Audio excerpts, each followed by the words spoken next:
ನಾವು ಬದುಕಿರೋದು ಹಿಂದೂ ರಾಷ್ಟ್ರದಲ್ಲಿ.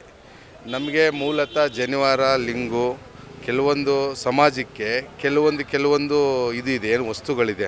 ಈಗ ಲಿಂಗಾಯತರಿಗೆ ಹೋದರೆ ಲಿಂಗ ಅಂತಾರೆ, ಕೆಲವೊಬ್ಬರು ಬ್ರಾಹ್ಮಣರಿಗೆ ಜನಿವಾರ, ಆಮೇಲೆ ಕೆಲವೊಂದು ಯಾರಿಗೆ ಅಂದರೆ ಈ ಕುಶಲ ಕಾರ್ಮಿಕರಿಗೆ ಜನಿವಾರ ಇದೆ, ಕೆಲವೊಬ್ಬರಿಗಿದೆ. ಬಟ್ ನಮ್ಮ ಹಿಂದೂ ರಾಷ್ಟ್ರದಲ್ಲೇ ನಮಗೆ ಜನಿವಾರ ಕಟ್ ಮಾಡಿ ಕಳಿಸೋದು ಈ ಸರ್ಕಾರಕ್ಕೆ ಸ್ವಲ್ಪ ಮುಟ್ಟಾಳತನ ಅನಿಸುತ್ತೆ.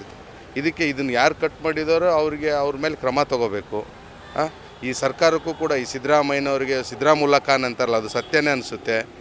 ಆಮೇಲೆ ಈ ಡಿ ಕೆ ಶಿವಕುಮಾರ್ ಅವರಿಗೆ ಇವೆಲ್ಲ ಏನಂದರೆ ಉಡಾಪಿ. ಇದು ಈ ವಿದ್ಯಾರ್ಥಿಗಳ ಶಿಕ್ಷಣ ಇದರಲ್ಲಿ ಅದೆಲ್ಲ ಮಾಡಬಾರ್ದು. ಯಾಕಂದರೆ ಅಲ್ಲಿ ಬಿತ್ತಬೇಕಾಗಿರೋ ಬೀಜ ಯಾವ ಥರ ಅಂದರೆ ಒಳ್ಳೆಯ ಸಾಂಸ್ಕೃತಿಕ, ಸಾಮಾಜಿಕ ಅಥವಾ ಏನು ಅಂದರೆ ಒಂದು ಸಂಸ್ಕಾರ, ಇವೆಲ್ಲವನ್ನು ಕಲಿಸ್ಬೇಕಾಗಿರೋದು ಶಾಲೆಯಲ್ಲೇ ಬಿಟ್ಟರೆ ಮನೆಯಲ್ಲಿ.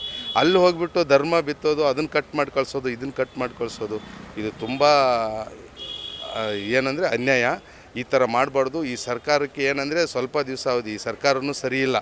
ಆಲ್ರೆಡಿ ಏನಾಗ್ಬಿಟ್ಟಿದೆ ಅಂದರೆ ಸರ್ಕಾರದ ಪರಿಸ್ಥಿತಿ, ಅವನು ಚೇರ್ ಇವನು ಎಳಿತಾನೆ, ಇವನು ಚೇರ್ ಅವ್ನು ಎಳಿತಾರೆ. ಅದರದಲ್ಲಿ ಜನಿವಾರ ಕಟ್ ಮಾಡ್ತಾ ಇದ್ದಾರೆ. ಇಷ್ಟೇ. ಇದಕ್ಕೆ ಮುಂದೆ ಜನಗಳು ತೀರ್ಮಾನ ಮಾಡ್ತಾರೆ. ಇದೇನಿದೆಯೋ ನಮ್ಮದು ಹಿಂದೂ ರಾಷ್ಟ್ರ ಆಗೇ ಇರಬೇಕು, ಇದು ಯಾವುದು ಬೇರೆ ಮುಸುಡು ರಾಷ್ಟ್ರ ಆಗೋದು ಬೇಡ ಅಂಥೇಳಿ ನಾನು ಸರ್ಕಾರಕ್ಕೂ ಕೂಡ ಒತ್ತಾಯ ಮಾಡ್ತೀನಿ. ಮತ್ತು ನಿಮ್ಮ ಮಾಧ್ಯಮದವರು ಕೂಡ ಇಂಥದ್ದೆಲ್ಲ ಕೇಳೋದಕ್ಕೆ ಒಳ್ಳೆಯದು. ನಿಮ್ಮಿಂದನೇ ಸ್ವಲ್ಪ ಏನಾದರೂ ಇಂಥ ಜನಗಳಿಗೆ ಗೊತ್ತಾಗ್ತಾಯಿದೆ ಅಂಥೇಳಿ ಹೇಳಲಿಕ್ಕೆ ಇಷ್ಟಪಡ್ತೀನಿ.